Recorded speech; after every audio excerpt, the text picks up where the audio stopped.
We are here at Nightmare Weekend with Joe Dante, director of things like the Gremlins, The Howling, Piranha. And Joe, I got to ask you first, your movies are so super effects heavy. I'd never seen Gremlins or The Howling until Monday. I did a double feature. And just watching both of them, it's just so impressive. Gone this far in his life. I don't know. I truly don't know. I think the Kyoto brothers asked me the same thing, but I truly don't know. But in terms of like practical effects, like how difficult and challenging is that to make those things happen, make everything look as real as possible and pull it off? It's very difficult because we were inventing the technology as we went along. Nobody had ever done a puppet show that's quite like that. Mm-hmm. And I'm a big believer in practical effects. I think having it there in front of you and being able to do it in the camera with the actors there to react is far better than saying, look over there, we'll put it in later.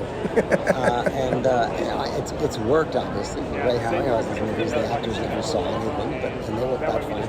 But I just believe that practical effects are much more interesting than in CGI. They can be augmented with CGI, which I think is great, but there's nothing quite beats practical effects. Well, I'm wearing a shirt of The Thing. That's my all-time favorite horror movie, I think, and just the practical effects.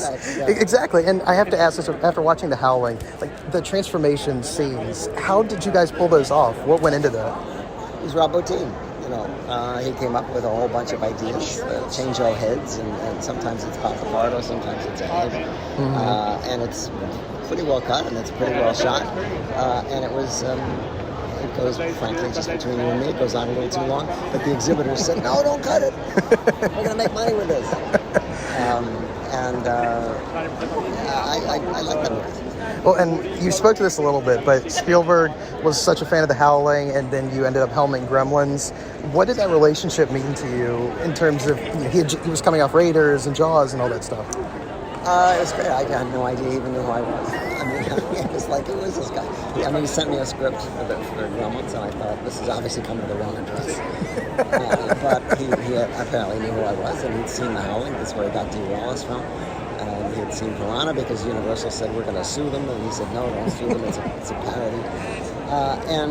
We got along great. And I worked with him several times over the years. Well, I was going to say, because you worked with him on the Twilight Zone movie, and you're working with him, John Landis, George Miller. What's it like working alongside just these legendary directors? Well, on the Twilight Zone movie, nobody worked alongside anybody because they were all separate segments, and most of the time you were the only director on the set. Or being a part of it, I should say. Oh, it was fun. It was great. And you've worked with so many incredible actors, so many incredible movies, and we don't want to overstep any SAG guidelines for sure, but what are some of your favorite movie-making memories from your career? Well, one of the most fun movies I ever made was Innerspace, and that's because the actors the whole cast was just so much fun. And there was a lot of improv going on, as there often is. And it was a ridiculous story, and that was why it was so much fun to do, because we managed to make it seem like it was actually happening. And growing up, how did you get into movies, period? Like, what inspired you, and what inspired you to become a director? I was going to be a cartoonist, and I went to art school, and they told me cartooning was not an art, I have to take film. But by then it was too late. I'd spent my entire childhood in the movies. Yeah. And when I went to art school, I didn't pay for art books. I spent all my money going to the grindhouses in Philadelphia and seeing all these movies I couldn't see anywhere else. So I was either going to be a film critic or a director. And I was a film critic for a while. And then when I got a chance to be a director, I said, this is something I like.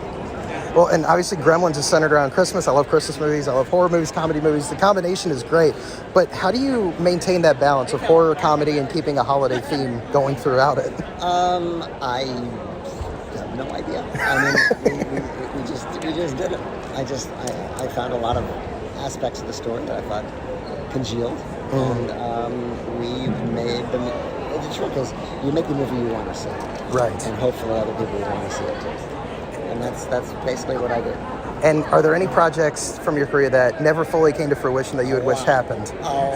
Is there one that stands out? I mean, I moved about Termite Terrace about Chuck Jones and Warner Brothers cartoon guys. But they made Space Jam instead. So, no, there have been some disappointments. But for the most part, I'm pretty happy with it. Well, and for Nightmare Weekend, how have you enjoyed your time in Virginia so far, and what's it been like? Most of the time I've spent with people like you.